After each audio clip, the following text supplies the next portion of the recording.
Hello guys, welcome to the video on the measures of variation.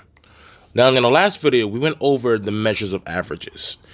And something that I probably didn't state in the last playlist is what I'm going to state now.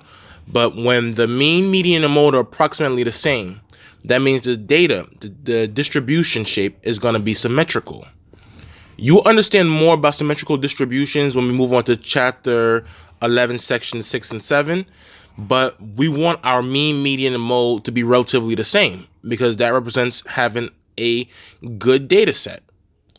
So it's more than just having a good data set that makes a data set efficient, make a data set relatively, good when comparing the sample information to a population. We look how much the data variates, which is called the measures of variation. Let me zoom in a little bit. So the measure of variation is used to determine how consistent the data set is with the numbers or the members in the data set. Also, it is used to determine how consistent the data set is with its mean. The higher the measure of variation, the less consistent the data is, perhaps more unreliable. There are three measures of variation that we will focus on: the range, the variance, and the standard deviation. Now, the range is pretty straightforward. We've been finding the range for a minute. The range is the simplest of the three measures of variation that we will study. The range of a data set is the difference between the highest and lowest values in the set. Range equals highest value minus lowest value. Now, we have something called the sample variance. And in this textbook and this course, we're going to be specifically focusing on sample data. But when you go into Stats 250, you'll be focusing on sample data and population data and determining the difference between the sample data and the population data.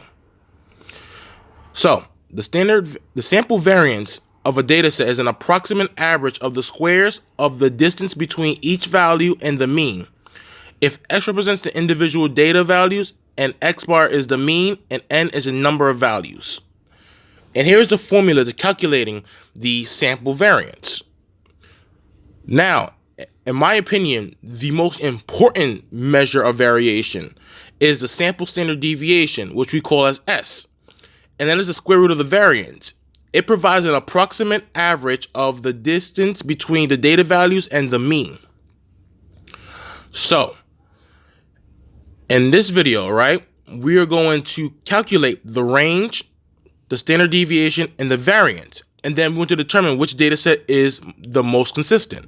Data set A, data set B, data set C. Now, remember, for the data set to be most consistent, you want to have small numbers, small variation amounts. Remember, the higher the measure of variation, the less consistent the data set is, which means the smaller the measure of variation, the more consistent the data set is, perhaps the more reliable. All right, guys, so I'm going to show you in question 1A how to find the range, which, pretty simple, your variance and your standard deviation. Okay, let's find the range. So to find the range, you must identify the highest value and the lowest value. So, range equals highest value minus lowest value. So the highest value in this data set is 25. The lowest value in this data set is 19. So the range R equals to 25 minus 19, and that equals to 6. My range is 6.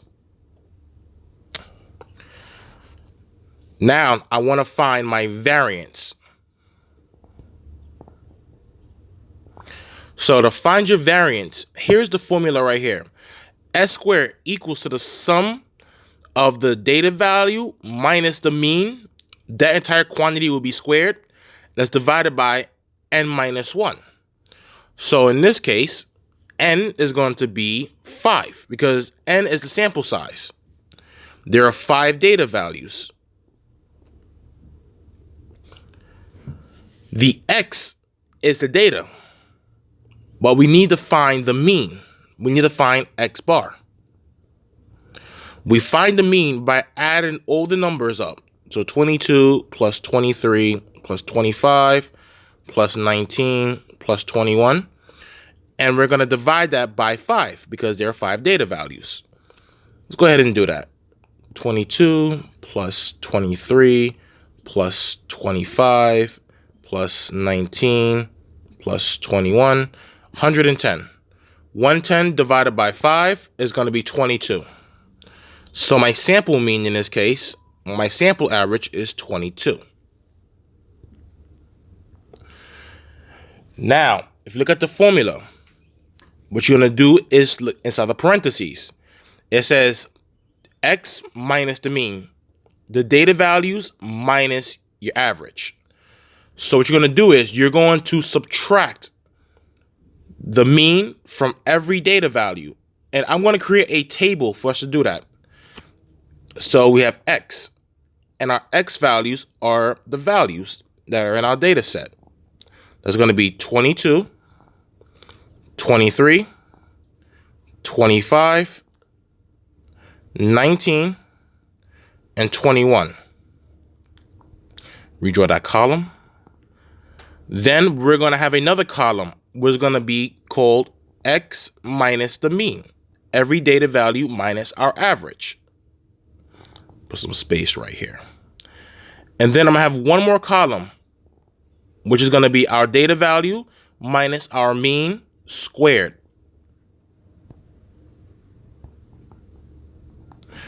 Now, I want to say this. When you square a negative number, it comes out as positive, going back to algebra. So the data value in this case is 22. The mean is 22. So it's 22 minus 22. 22 minus 22 is 0. Now, I'm going to take that 0 and I'm going to square it. 0 squared is 0. We're going to do the same thing for the next one. So the X value is 23. The mean is 22.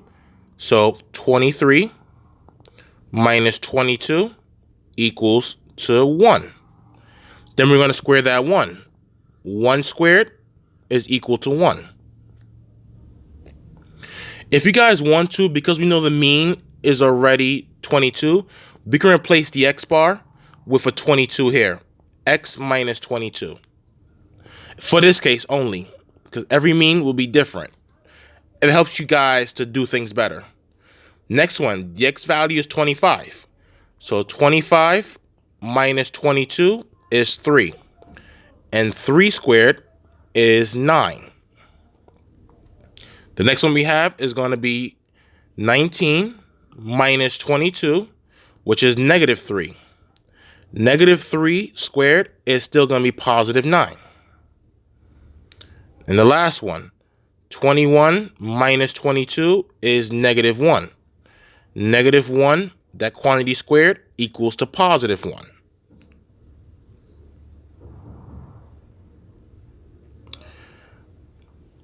After we do that, we can then find the sum of our data value minus our mean and our quantities being squared.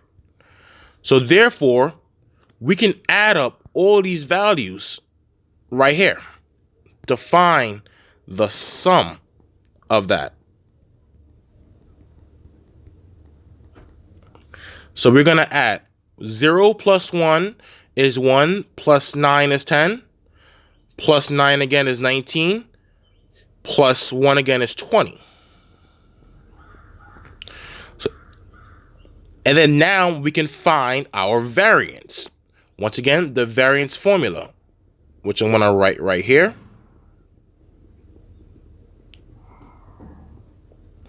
Oop, didn't mean to make that so long. So that's going to be 20 divided by n, which is 5 data values, minus 1. So n minus 1, 5 minus 1. 5 minus 1 in my denominator is going to be 4. 20 divided by 4 is 5. So my variance, my sample variance in this case is going to be 5. Last but not least, after I find my variance, I want to find my standard deviation.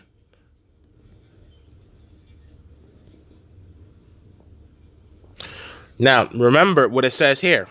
The standard deviation is the square root of the variance.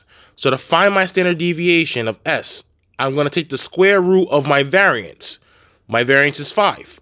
So the square root of 5. And I'm going to round to 2 numbers after the decimal, because 5 is not a perfect square. And that's approximately 2.24, because that 6 right there will make that 3 round up to a 4. And that is my sample variance. All right, guys. In the next video, we're going to complete the measures of variation for dataset B and dataset C, and then see which one has the most consistent dataset, the most reliable dataset in this case, according to its measures of variation. All right, guys. Take care.